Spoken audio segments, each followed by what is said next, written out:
Olá, todo mundo. Mais uma vez aqui reunidos para darmos continuidade aos nossos estudos sobre a constituição do mundo espiritual e a maneira efetiva para ajudar a elevação dos nossos antepassados. Eu recebi algumas perguntas, inclusive de uma pessoa que me falava para explicar um pouco melhor a questão de fazer um pedido que seja efetivo, fazer um pedido que dê resultado na salvação dos nossos ancestrais. É preciso estar dentro da ordem correta, da lógica correta e dentro de um embasamento, ter uma consistência para esse pedido, né?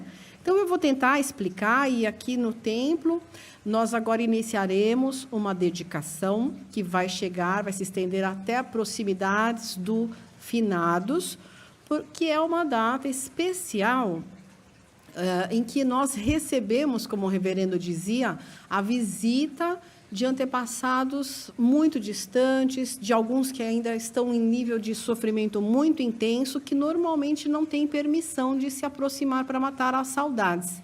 Essa data, o reverendo dizia, eles recebem um indulto e se aproximam para matar as saudades. Então, é uma proximidade muito grande dessa influência espiritual que chega a interferir fisicamente. Então, é preciso que as pessoas entendam corretamente o significado desse dia e o método para ser efetivo no auxílio da elevação dessas linhagens ancestrais. Então, a gente vai começar e, em cada dia, vamos tentar abordar um ponto. Eu vou começar e vamos ver se ao término, né, desse curso a gente chega lá e com a compreensão da ordem correta, a lógica correta, o embasamento correto, a dedicação correta, o modo efetivo para a elevação, tá? Vocês fiquem à vontade para mandar perguntas e a gente vai respondendo na aula seguinte. Bom, eu vou começar então com uma aula do reverendo interessante, ela é de 2004, e ela veio trazer dois assuntos que eu queria muito achar, né? O dia, a aula em que estava gravada, e aqui a dedicante dos vídeos, ela está agora publicando vídeos mais anteriores ao período de 2009, e ela publicou esses dias esse vídeo maravilhoso para nos ajudar. Inclusive, vai entrar um trecho dele, um trecho específico do tema de hoje. O reverendo fala sobre lei do mundo espiritual. O que é essa lei do mundo espiritual? Quando o ser humano parte, ou seja, ele nasce no mundo espiritual, a existência dele não está mais ligada a esta dimensão material. A existência dele é em outra dimensão.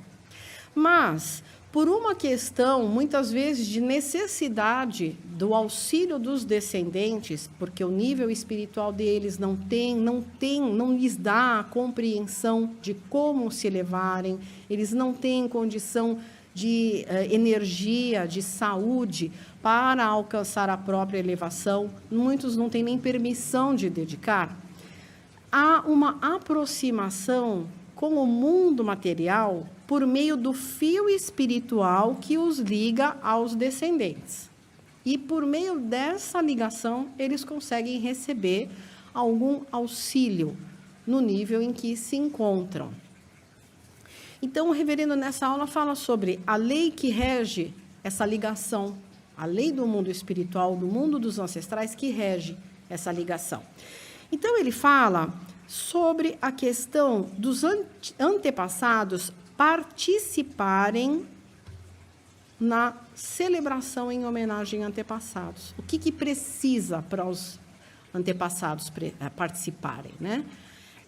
Não é apenas que o descendente escreva um pedido. O pedido ele é vazio se ele não está dentro da ordem, dentro da lógica e dentro de um embasamento. Ele vira apenas uma formalidade.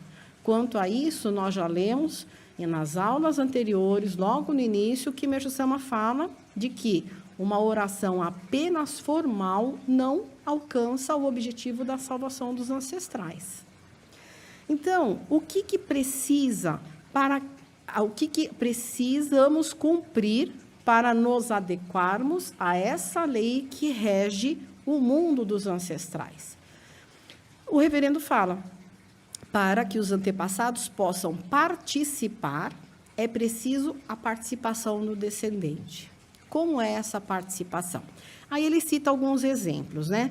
Ele mesmo cita o exemplo, dois muito bonitos, um da própria mãe.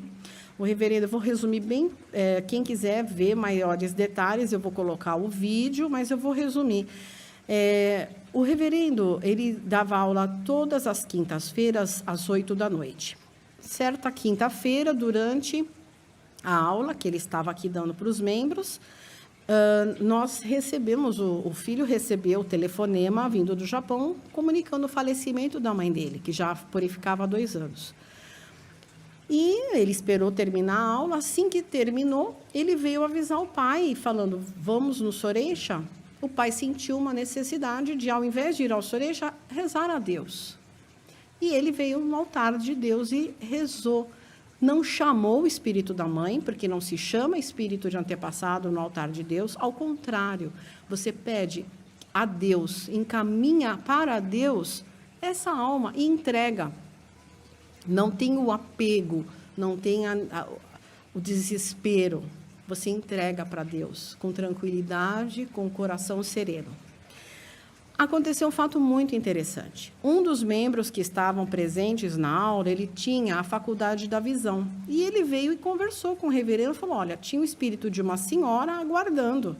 Ela estava aguardando ansiosamente. Quando o senhor foi no altar, ela o acompanhou. Ela não entrou antes, ela o acompanhou. E aí o reverendo ensina nessa aula sobre essa lei do mundo espiritual. Os antepassados, a alma dos antepassados, eles não têm liberdade para se locomoverem por si mesmos. Eles não podem chegar, simplesmente entrar, receber a luz. Não é, vamos usar um termo bem comum, não é autossuficiente, autolimpante. Não é. O que vai promover a possibilidade deles receberem a luz, serem encaminhados, é a oração do descendente.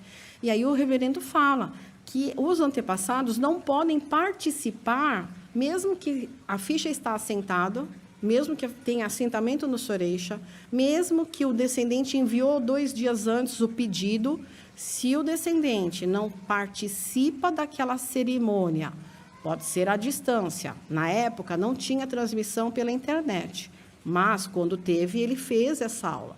Ele tem que participar à distância, pela internet, mas ele tem que participar, acompanhar a oração, entoar a oração, mandar na véspera o pedido com o nome dos troncos familiares, enviar o donativo de gratidão pela participação no culto. Essa é a participação presencial dele, à distância.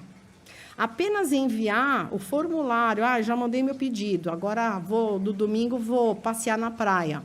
Não chega, não chega para os antepassados, não é efetivo. Tem que haver a participação. No momento da cerimônia, o descendente sentar na frente do computador, acompanhar as orações. Só assim o antepassado consegue entrar no reino divino, que é aqui o altar de Meixo Sama, aonde o Ihai é trazido, aonde ali é oferecida a oração, é feita a oração pedindo a Deus pela salvação dos ancestrais, no mundo divino. Então, o reverendo deixa claro que existe essa lei do mundo espiritual. E nós não podemos tentar burlar essa lei.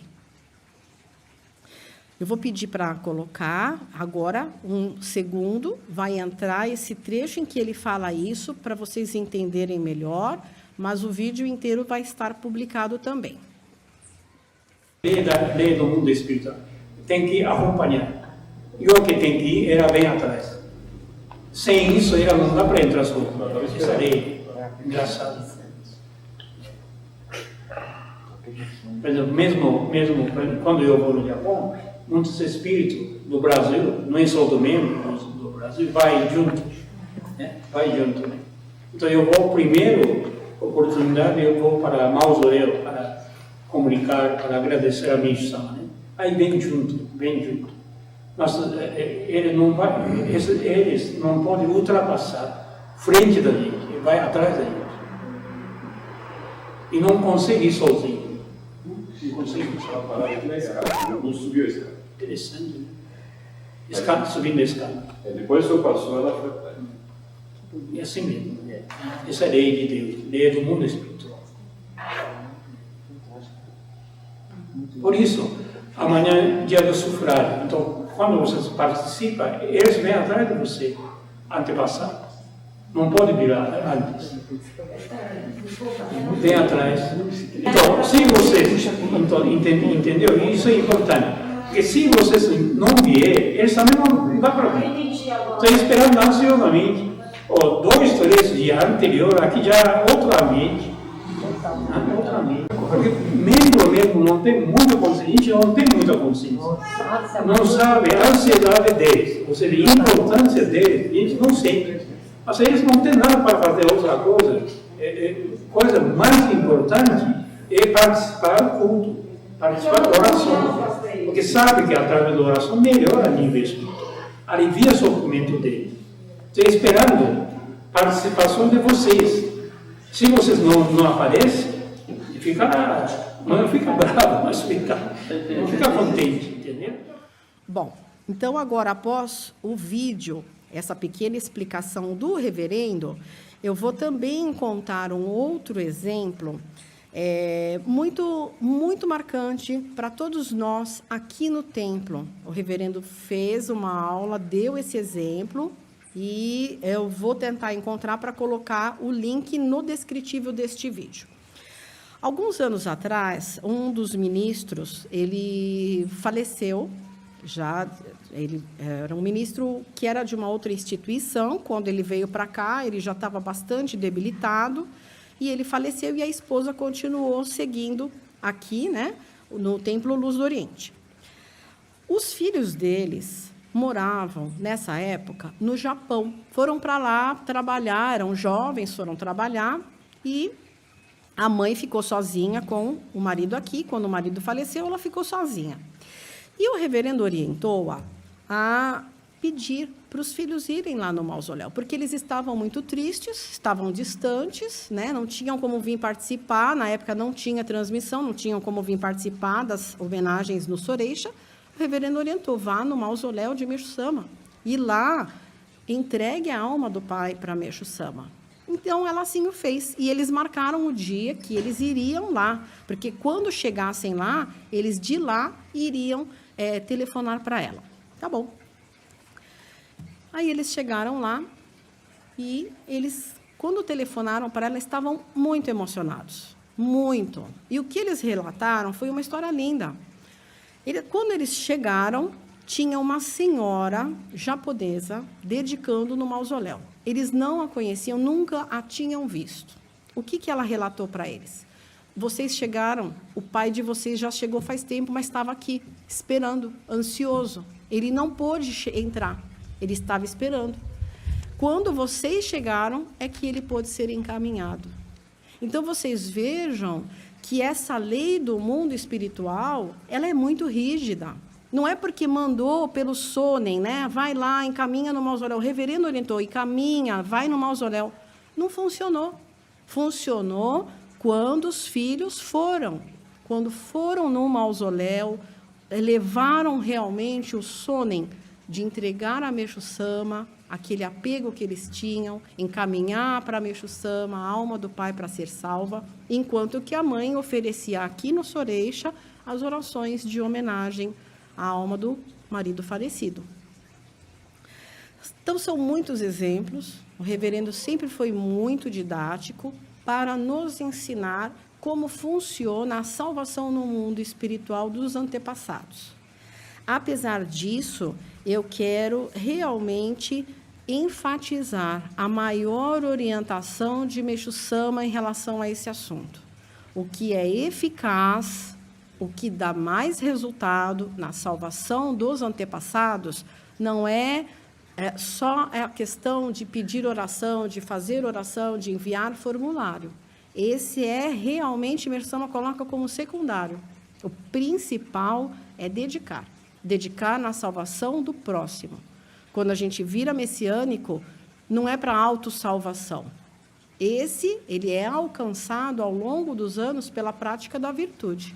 Mas o objetivo é trabalhar na salvação da humanidade, do próximo.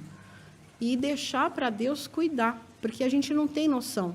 Quantidade de máculas, a quantidade de cargas que a nossa linhagem carrega. Com relação a isso, eu vou ler um salmo de Meixo Sama. Muito alegres ficaram meus antepassados depois de me tornar pessoa que procura rezar a Deus.